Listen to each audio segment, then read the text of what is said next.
আসসালামু আলাইকুম ভিউয়ার্স, আপনাদেরকে শেখাবো সিএনসি মেশিনের ফাইল কিভাবে তৈরি করে। চলুন আপনাদের শেখাই কিভাবে আপনারা সিএনসি মেশিনের ফাইল রেডি করবেন। তো আমরা ফার্স্টে যাব ডিজাইনের মধ্যে। সো আমাদের ডিজাইনটা রেডি করাই আছে। আপনারা এই রকম যে কোনো ডিজাইন নেবেন, নেওয়ার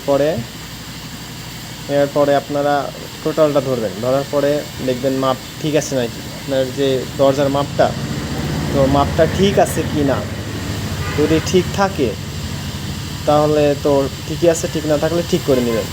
তারপরে এই যে জমিন আছে না ভেতরে, এই জমিনটা বের করে নেবেন।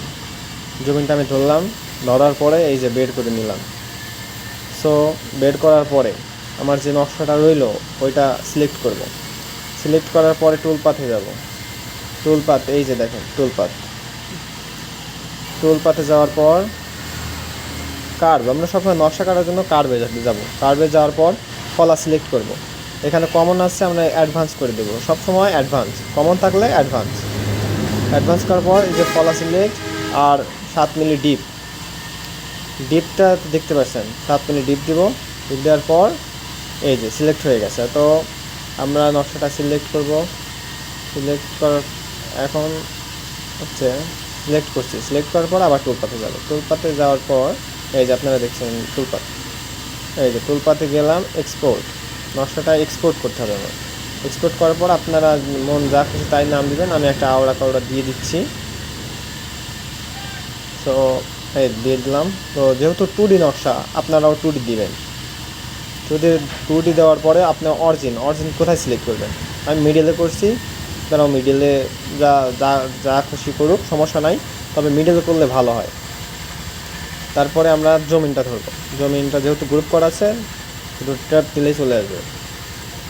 আচ্ছা, জমিনটা নিলাম। জমিনটা নেওয়ার পরে সেম কোয়ালিটি টুলপাতে যাব। কিন্তু অপশনটা চেঞ্জ, আগে এবার কার্ভে দিয়েছিলাম, এবার পকেটে যাব। পকেটে যাওয়ার পরে ফলাটা সিলেক্ট করব। এখানে আপনি যে 12 মিলির ফলা ইউজ করতে পারেন, কিন্তু 6 মিলি করলে ভালো হয়, কারণ কাজটা অনেক ছোটো ছোটো তো, এর জন্য। তো 6 মিলি ফলা সিলেক্ট করলাম। 6 মিলি ফলা সিলেক্ট করার পর আপনারা এই যে স্পাইরাল দিলাম। স্পাইরাল চাইলে স্পাইরাল দিতে পারেন, আবার জিগজ্যাগও দিতে। আমি জিগজ্যাগেই করি, কারণ জিগজ্যাগে করলে ফিনিশিংটা ভালো হয়। আর কার্ভ ডিপটা সবসময় ক্লিয়ারলি দেখে নেবেন, আর রিভার্স কার্ভ। ওকে, তো আমি জিগজ্যাগই দিলাম। এই যে জমিন দেখাচ্ছে কোথায় কোথায় জমিন হবে, তো আপনারা একটু দেখে নেবেন, কারণ অনেক সময় দেখা যায় নকশা কেটে যায়। তো আপনারা ভালো করে দেখে নেবেন কোথায় কোনো জায়গায় নকশা পেঁচে গেছে কি না। তারপরে ওইটা ধরবেন, আবার সেম কোয়ালিটি এক্সপোর্ট করে দিবেন। এক্সপোর্টে আপনার নাম দিবেন, জমিন অথবা যা খুশি নাম দিবে। নাম দেওয়ার পর সেভ দিবে। তো সেভ দেওয়ার পরে এই যে আমরা যেহেতু 2D করতেছি, 2D হবে। 2D অরিজিন যেখান থেকে করছিলাম সেইখানেই হবে অরিজিন। আচ্ছা, অরিজিন করলাম, ইন্টারপ্রেস। তারপরে আমরা এটা হয়ে গেল। তারপরে আমরা এখন কনভার্ট করব, এনসি কনভার্টার। এই যে আমাদের দেখেন নিচে এই যে নীল কালারের অপশন, হলুদ নীল, এইটা আমরা ঢুকে কনভার্ট করব। মিডল অপশনে চাপ দিব, চাপ দেওয়ার পরে ডাবল প্রশ্নবোধক চিহ্ন আছে, ওইখানে চাপ দেওয়ার পরে নিচের দিকে চলে আসবো, নিচে থাকবে। তো যে নাম আমরা করছিলাম কনভার্ট, ওই নামটা দিয়ে কনভার্ট করব। কনভার্ট করার পর ফাইল রেডি। তো আমরা এখন এই ফাইলটা মেশিন চালাইতে পারবো। যেখানে অরিজিন করছিলাম সেইখান থেকে আমাদের অরিজিন করতে হবে এবং আমরা চালাইতে পারবো। Thank you so much for watching.